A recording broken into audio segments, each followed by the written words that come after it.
world of the arts, the remarkable fact has very often been noted that what we still think of as modern painting and modern music and modern poetry and the modern novel all developed, roughly speaking, simultaneously.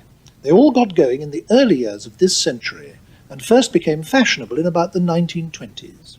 And in all the arts, modernism has had some strikingly similar consequences. For instance, in each of the arts there was a turning away from the unself-conscious depiction of the world, or of experience, and a turning in on itself. Art actually became its own subject matter. That's to say, it became familiar for, say, the subject of a poem to be the process of writing a poem, or the difficulties of being a poet. Ditto with plays and novels, and later even films. Music and painting, too, in their different ways, exhibited the same concern with their own innards, and very often turned them into their own subject matter, and put them on display. In all the arts, too, and perhaps this is related to the last point, there was a disintegration of traditional forms, a tendency to build new structures and to build them out of small, carefully shaped fragments. I'm emphasizing this because all this is true, and with remarkable exactitude, of philosophy as well, a fact which illustrates how deeply embedded the development of philosophy is in the cultural matrix of its time.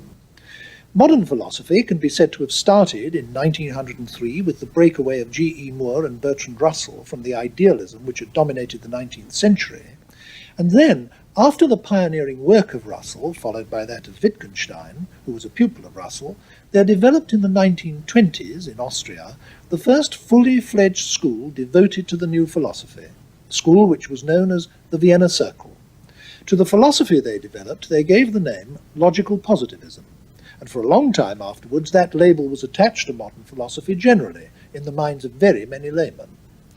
The person who introduced logical positivism into England was Ayer, and his is the name that has been chiefly associated with it ever since in this country. He did so in a still very famous and widely read book called Language, Truth and Logic, which he published in January 1936 when he was only 25. It's very much a young man's book, explosively written, and it's still the best short guide to the central doctrines of logical positivism. The aggressiveness of that book was typical of the movement as a whole. They self-consciously organized themselves like a political party, with regular meetings and publications and international congresses, and they propagated their doctrines with missionary zeal. If we look at the question of what they were fighting against so passionately and why, I think that will provide us with the clearest starting point for our consideration of logical positivism. And then we'll be in a better position to go on and examine their own doctrines. Professor Ayer, what was it that the logical positivists were campaigning so passionately against? Well, primarily they were against metaphysics, what they call metaphysics, and that was any suggestion that there might be a world going beyond the ordinary world of science and common sense, the world revealed to us by our senses. Already Kant, at the end of the 18th century, had said it was impossible to have any knowledge of anything that wasn't within the realm of possible sense experience, but these Viennese people went further. They said that any statement that wasn't either a formal statement, like a statement of logic or mathematics, or one that was empirically testable, was simply nonsensical. And so they cut away, therefore, all metaphysics in that sense. And this had some further implications. It was, for example, obviously a condemnation of any theology, any notion of there being a transcendent God. And this, although they were themselves not politically conscious, with one exception, there was one of them who was, but only one, a man called Otto Neurath, had political implications, because there was in Vienna at that time a rather bitter struggle between the socialists and a right-wing clerical party headed by Dollfuss, and the opposition of the Vienna Circle to metaphysics was in part a political act, even though they weren't themselves primarily concerned with politics. Now, you mentioned one of them by name, Otto Neurath. Yes. Since we're going to be talking about this circle of people, I think it'll be helpful if we get clear who the main individuals were. Who were they? Well, the chief person, the leader of the circle, the official leader of the circle, was a man called Moritz Schlick, who was originally a German, and he came to Vienna at the age of about 40, in the early 1920s, in his early 40s. And he had, like most of them, or many of them, had been trained originally as a physicist and was interested mainly in the philosophy of physics. And in fact, one of the leading traits of the circle is the extreme reverence for natural sciences. And Schlick was their chairman, and he took up his chair in the middle 20s and started organizing the circle, I think, almost the moment he arrived there. Then the next most important person was another German called Rudolf Carnap, and he had been a pupil of the great German logician Frege. He'd been a pupil of Frege in Jena, and he came to Vienna a few years after Schlick in the late 1920s, and in fact left Vienna in the early 30s for Prague, but was still a very powerful influence in the movement. He was the chief contributor to their journal, which was a journal called Erkenntnis. The third person was a man I've already mentioned called Neurath. I think he was an Austrian, but he was the most active of them politically, and in fact did have some post in the revolutionary Spartacist government in Munich after the First World War. And he was very nearly a Marxist. He wanted to combine positivism and Marxism, and it was he who was mainly conscious of it as a political movement. He wanted to organize it politically. And it's obvious from what you said that this was a radically revolutionary movement. I mean, they were destructive of established ideas in religion, destructive of established ideas in politics, and above all, destructive of established ideas in the German philosophical tradition. And I suppose that the two main scalpels that they used to tear away what they regarded as all that diseased or dead intellectual tissue were logic and science, hence the name Logical Positivism. Indeed. It wasn't quite so novel as all that. It was continuing an old, previous Viennese tradition. There was a scientist and a philosopher of science called Ernst Mach. He's the man against whom Lenin wrote his Materialism and Imperial Criticism, who flourished in Vienna at the end of the 19th century. He was a professor in Prague from about the 1860s onwards, then came to Vienna. And it was he who took the view of science that, for example, Schlick also took, that it must deal, in the last resort, simply with human sensations. Since all our knowledge of scientific facts comes through our senses, then Mach reasoned that in the last resort, science must simply be a description of sensation. And this was the Viennese people took over. And of course, they were following an old empiricist tradition. Although they didn't themselves know or care much about the history of philosophy, what they said was very like what was said by the English philosopher, Scottish philosopher, David Hume, in the 18th century.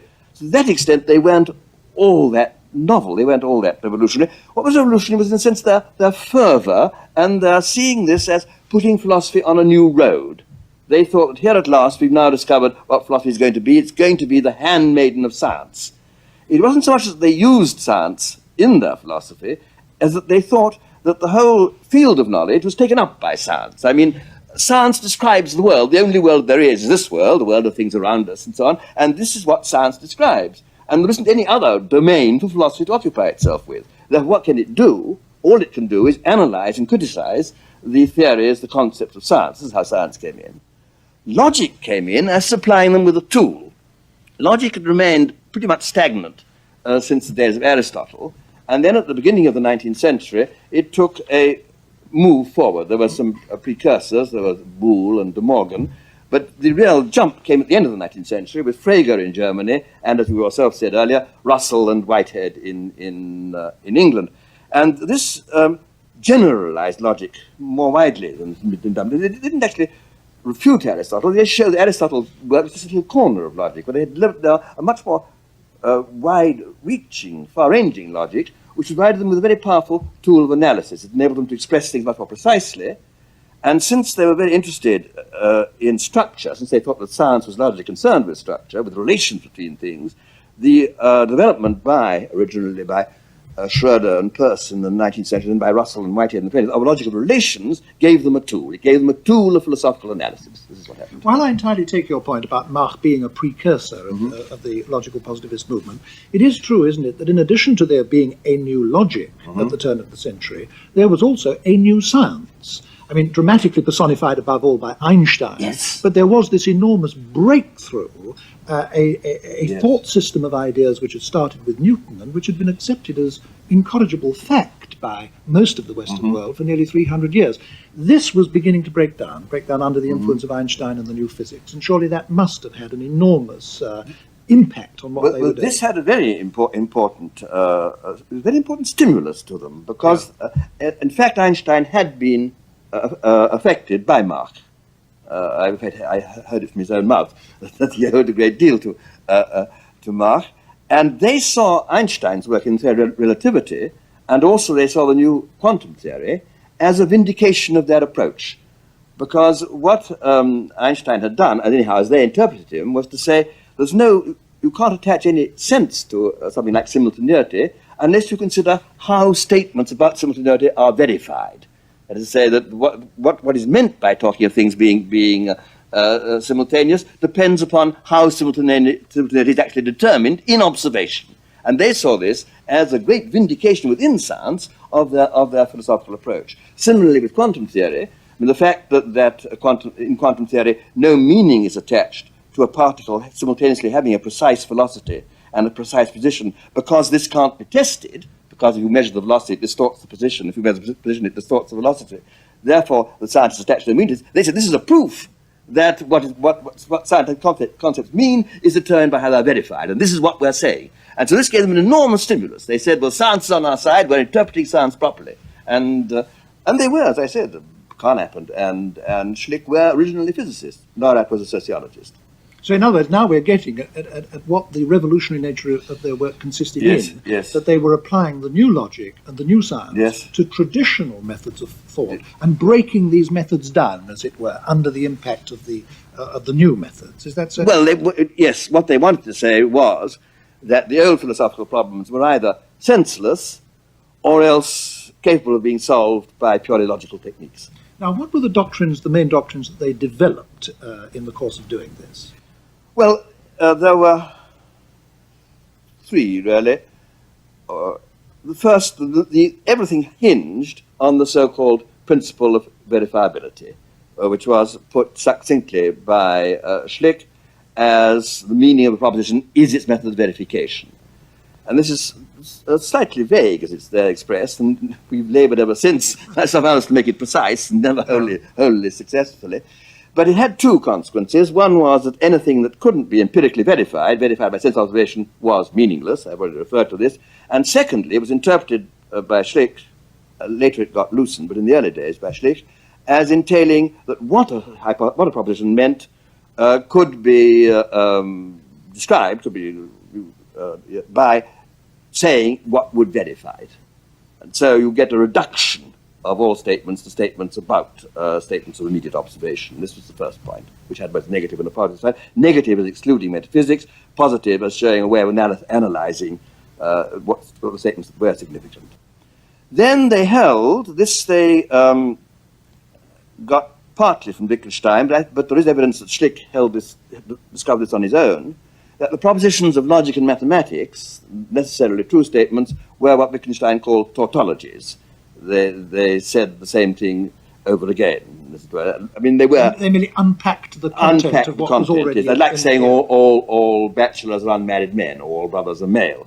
That all logical mathematics simply was what Kant had called analytic. That's to say, as you put it, unpacking the content of what you've already said. And then the third main thing was about philosophy itself. They thought that philosophy must consist in what Wittgenstein and Schlick called an activity of elucidation. I mean, I think there was a saying of Wittgenstein, which was quoted again by Schlick, that philosophy is not a doctrine, but an activity.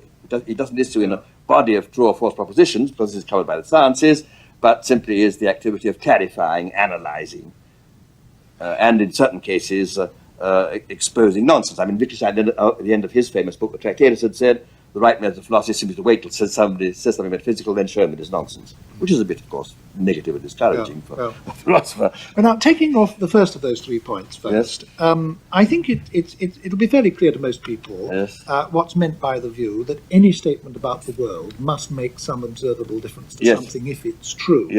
Otherwise, it's difficult to see how it can have any application. When you say that the meaning of a statement consists in the method by which you verify it, I think that's probably not clear to some of the people who are listening to this discussion. Can you explain that a bit? Yes, I can.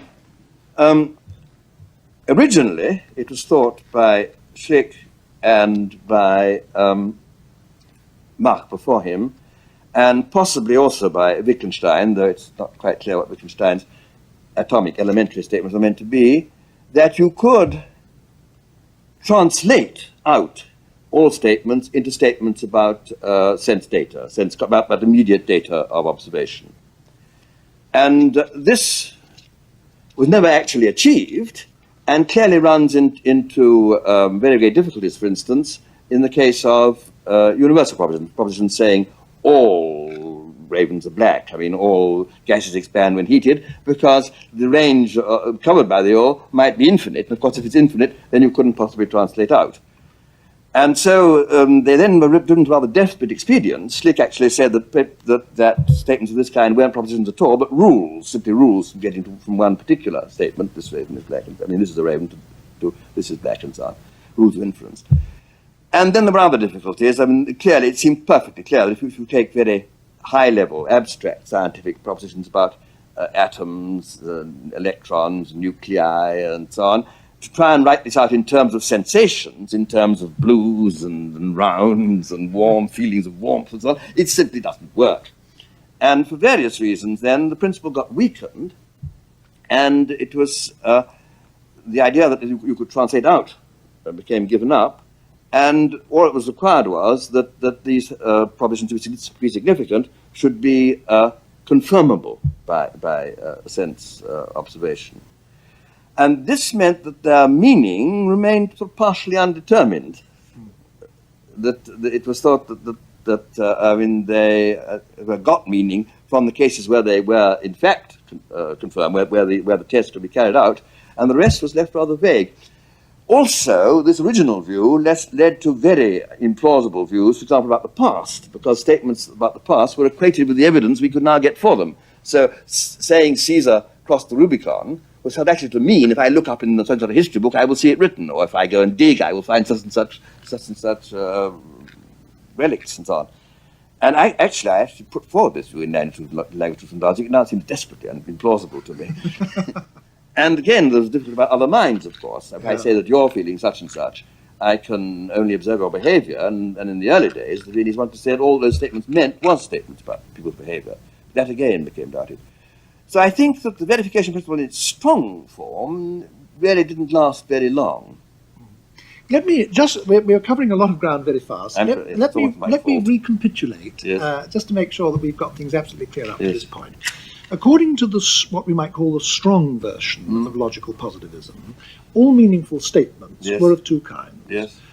If either they were empirical statements about the world, in which case they must make some observable difference to something, and therefore must be verifiable if they're to be meaningful. That's right. It doesn't mean to say they're necessarily true, because we might try and verify them and find that they're not true. But it must be possible for them to be true, and therefore possible for them to be verified if they're to have any meaning. That's one lot of statements, empirical statements. Or they must be about mathematics or logic, in which case they are purely self-referential. The true ones unpack what is already in the premises. The false ones are self-contradictions. Is right. And if a statement is of neither of these two kinds, then it's meaningless. That's right. And with that as a kind of weapon, they were able to chuck overboard whole areas of traditional discourse, not only in religion and not only in politics, but also in philosophy and no doubt all other areas of life. Now, one query that occurs to one straight away is this. If we make moral judgments or value judgments or aesthetic judgments, it seems pretty clear that these are neither statements about the world, nor are they tautologies. Now, that must have been obvious to logical positivists from the start. How did they deal with this? Well, it wasn't obvious to them that they weren't statements about the world. There's quite a long tradition in ethics which makes ethical statements what is called naturalistic, that is, statements about what is not conducive to the satisfaction of human desires, or to the furtherance of human happiness, and so on. And this is the view that, for example, Schlick took. He wrote a book, rather a good book, called Ethical Questions, Frage und Ethik, in which he put forward the doctrine that what ethics is about is what human beings want and how their wants are to be satisfied. And roughly a form of utilitarianism. This is possible. Now, other people, Carnap, for instance, and also myself, took a different view. We took the view that ethical statements were much more like commands. I mean, not true or false, but I developed what's called the emotive theory, that the ethical statements were expressions of feeling. Carnap took the view that they were more like imperatives. So ethics is brought in therefore in one of two ways, either as in a naturalistic way, as being about what conduces to human happiness, which is then a scientific matter of fact, it's a matter of psychology and sociology and so on, or being treated as not indeed metaphysical nonsense, but as being not fact-stating, either imperative or emotive. Now, when they used the verification principle, like a sort of Occam's razor, I mean, slashing about right and left Yes. and getting rid of all sorts of things, what difference did this make to the philosophical outlook of the people who were influenced by it? Because it did have an enormous effect on the way people saw the world and the way they saw philosophy. Well, one effect it had was one you mentioned in your opening remarks, that it made philosophers very much more self-conscious about what they were doing. I mean, they had to justify their own activity on the assumption that the natural sciences took up the field, as it were. You then had to find a place for philosophy. Philosophy wasn't, as it were, allowed to be a competitor with them. And then people became much more self-conscious about what philosophers were about. And on the whole, the Vienna Circle wasn't the only influence. There was also the influence of people like G.E. Moore in England, who were defending rather similar views for very different reasons. Moore believed, for instance, that propositions of common sense were certainly true and so on, and it could be shown that this could extend also to the sciences, that each domain had its own criteria. Through the influence of the Circle and through the influence of people like Moore, philosophers came to think that their function could be only that of analysis. And then the question arose what analysis was, how it was practiced, what were its methods, what were the criteria, etc., etc. So that, in fact, under this stimulus, the techniques of analysis reached a degree of sophistication far greater than they ever reached before. That I think is so. Would it be a not unreasonable simplification to say this, that they thought that the job of finding out about the world and describing the world was the task of science? That's so right. all the various sciences were doing that. Yes. And therefore, it wasn't the task of philosophy to find out about the world or explain our experience. Yes, I mean, it couldn't, as well. No, there wasn't any space for it. Yes. So the task of philosophy, in fact, was to refine the methods of science, to clarify the concepts being used, to clarify the methods of argument being used, and perhaps most importantly of all, to separate out the legitimate methods of argument available to science from the illegitimate methods of argument. You could put it in a technical way by saying that philosophy then came to be seen as a second-order subject. The first order being talking about the world, the second order being talking about the world. And I think that was Gilbert Ryle's expression, that philosophy came to be seen as talk about talk. Yes. And now we're talking about talk. Yes. This brings us on to the whole area of language. Yes. One striking feature of logical positivism was that it brought a wholly new emphasis to bear on the importance of language in philosophy. I have a quotation here from Bertrand Russell from his book My Philosophical Development, and it's very striking in this context because he tells about how, until he was in his mid-40s, and it's important to remember that by that time he'd done nearly all the work for which he's now most famous. All the important work he'd done, important work. He said this, that until that time he, and now I'm quoting, had thought of language as transparent. That is to say, as a medium which could be employed without paying attention to it. Now, I should think it's almost certainly true that virtually all philosophers until this century took a similar view. They didn't actually turn in upon themselves and examine the medium of thought and expression, language. They used it unselfconsciously, as if you didn't have to pay attention to it, you could simply use it about the world. Now, the logical positivists took an entirely different approach to language from that, didn't they? Yes, I think this is right. You could say that the interest in language starts very early, even with Socrates, who went around asking his fellow citizens what is justice, what is knowledge, what is perception, and so on, what is courage. But he didn't see these, I think, as verbal questions. I think Plato saw them as questions about the nature of abstract entities, which he thought of as being real. They weren't seen as verbal questions, although in retrospect one can see them as having been questions about meanings, at least. I think that it probably does start only at the beginning of this century, this extremely conscious preoccupation with language. Wittgenstein and Russell, at the beginning of the century, were interested in the relation between language and the world. This was the great problem of Wittgenstein, the problem which the Tractatus was meant to be an answer to. And of course he ended by saying it couldn't be described, but only shown. But the intense preoccupation of philosophers with the way that language functions perhaps begins only in quite a late period after the last war. It leads philosophers into a situation where as soon as anyone makes an assertion of any kind about the world, what you then do is examine the assertion. and you get straight away into the examination of statements, the analysis of propositions, an analysis of the relation of the terms of the proposition to each other, its logical form, and so on and so forth. And philosophy can soon seem to become, on that basis, about language. And indeed, it would be true to say, wouldn't it, that a lot of non-philosophers have acquired the view that philosophers are only concerned with language, and sometimes this is put disparagingly, that they're only playing with words.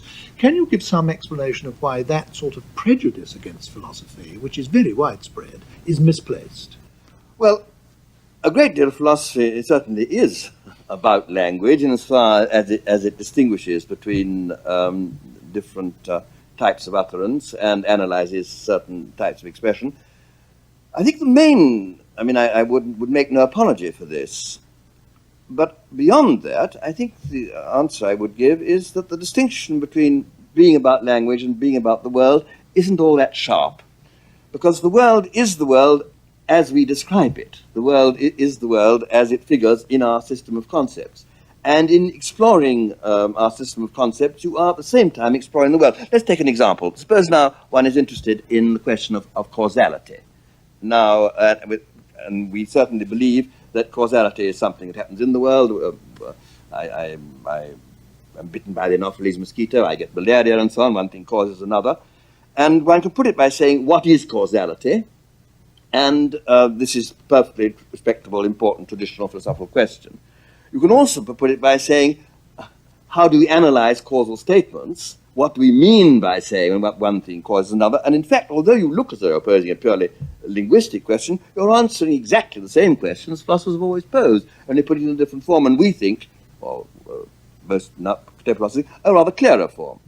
Now, the point is that I think that there was a time, I think the fashion has passed, it happened about 20 years ago, and came to be known as the philosophy of the Oxford School, mainly through the work of a particular philosopher called John Austin. It wasn't universal even then, when philosophers were a bit inclined to study usage for its own sake, without seeing it as a means of solving any problems. And this, I think, is sterile. That did become arid. Yes. But I think mostly now, when people try to investigate the meanings of words, it is because these are concepts they're studying, which do play an important part in our description of what we think the world is really like. I think that what you've just said really boils down to saying that the investigation of our use of language and our use of concepts is an investigation of the structure of the world, yes, of the world yes, as experienced by human beings. Yes. There's an obvious relationship between what you just said there and Wittgenstein's and the logical positivists' doctrine that philosophy, the proper task of philosophy, consists not in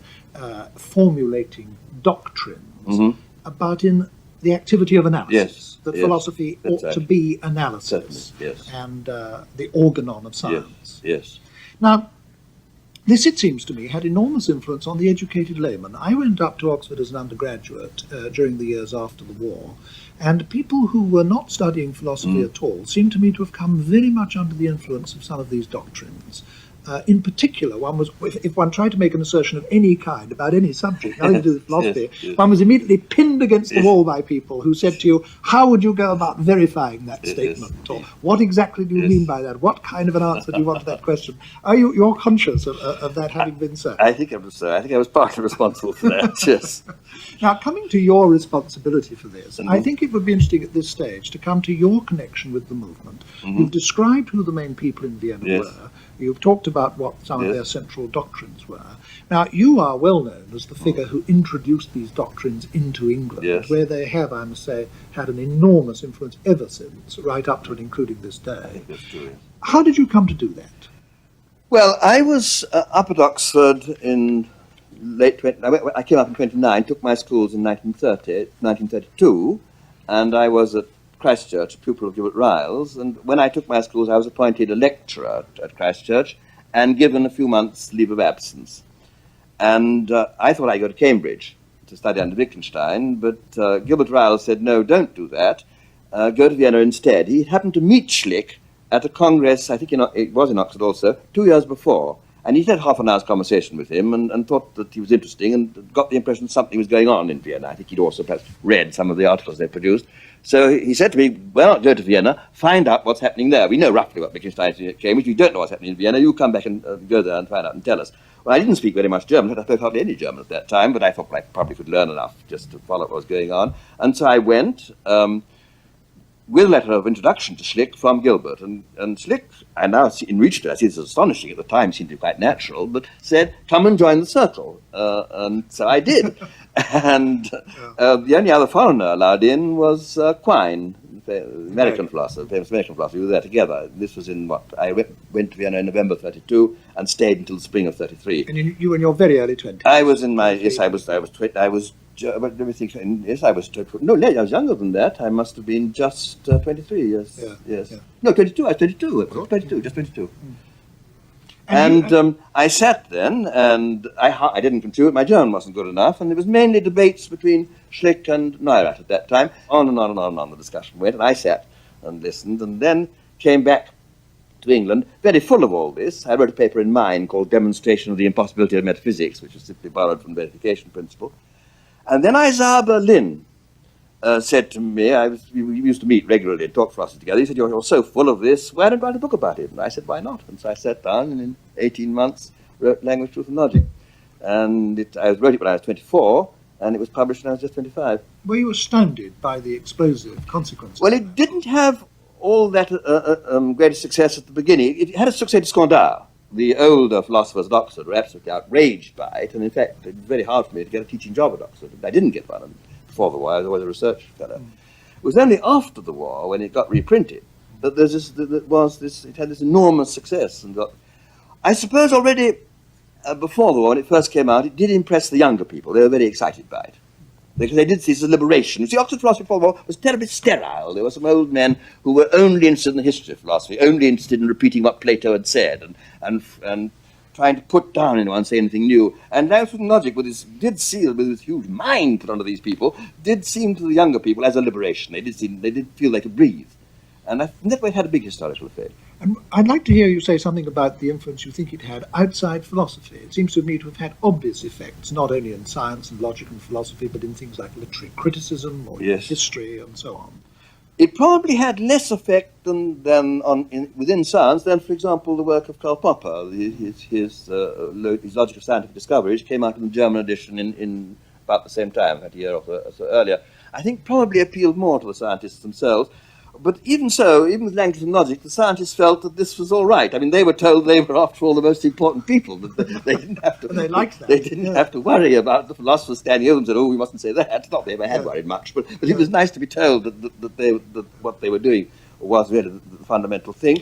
But if one takes not only your book, but the whole movement, of which your book is a part, Logical Positivism, what do you think the influence of that was? Well, I think there was a great emphasis on clarity and a great opposition to what might be called woolliness. There was a kind of injunction to look at the facts, to see things as they are, be rid of humbug. All this is very attractive to young people in any field.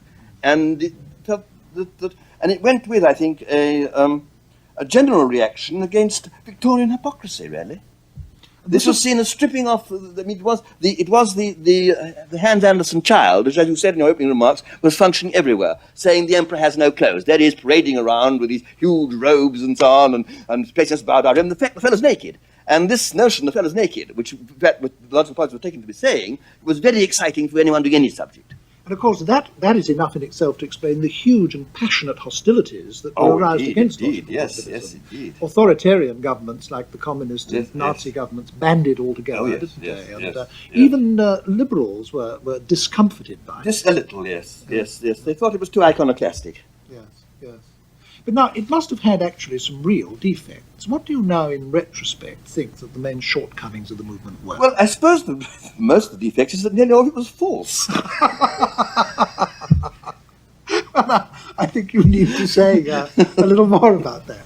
Well, that's being too harsh on it, because I think that I still want to say that it was true in spirit, in a way, that the attitude was right. But if one goes for the details, first of all, the verification principle never got itself properly formulated. I tried several times, and it always let in either too little or too much. And to this day, it hasn't received a properly logically precise formulation. Then the reductionism just doesn't work.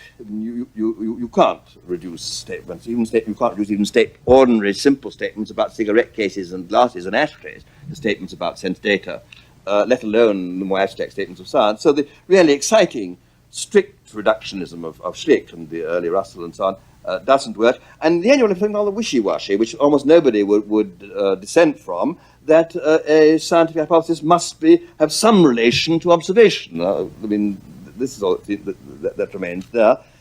It seems to me at least very doubtful whether statements of logic and mathematics are analytic in any interesting sense. The whole analytic synthetic distinction has been put in question by the work of recent philosophers like Quine, and it's no longer, I think so, I still want to maintain it in some form. It's no longer so clear-cut as I once thought it was. And I'm not sure, in some sense, obviously, statements of mathematics are different from statements about the empirical world. But saying, as I said, they're true by convention, I'm not at all sure all this is right. Anyhow, it needs a lot of defending. Again, the whole, I mean, certainly in language and logic, the reduction of statements about the past to statements about their future evidence for them is wrong. My treatment of the minds was wrong. My treatment of ethics, I think, was still on the right lines, though much too summary. So if you go in detail, very, very little survives. What survives is the sort of general rightness of the approach, I think. Would you agree with me if I try to put it this way, that looking back on it, what seems to have been enormously good about the achievement of logical positivism is almost entirely negative? That is to say, it did clear away whole areas of hitherto plausible philosophizing, which were now seen under the through the lenses of the new logic and the new science, not to be acceptable. So that whole traditional areas got, so to speak, cleared of lumber. But it now looks as if all they actually succeeded in doing was clear the ground, because what they tried to build on that ground that they cleared isn't standing up. Well, it's a little more than this. It was very liberating. I think perhaps we can go back to something said not by a logical positivist, but by a pragmatist, William James. And of course, pragmatism, which came earlier, is in many ways very akin to logical positivism. William James had a phrase in which he asked for the cash value of statements. Now, I think this is very important on the positive side. The early positivists went wrong in thinking that we still maintained a gold standard. That if you presented your notes, you could get gold for them, which of course you can't.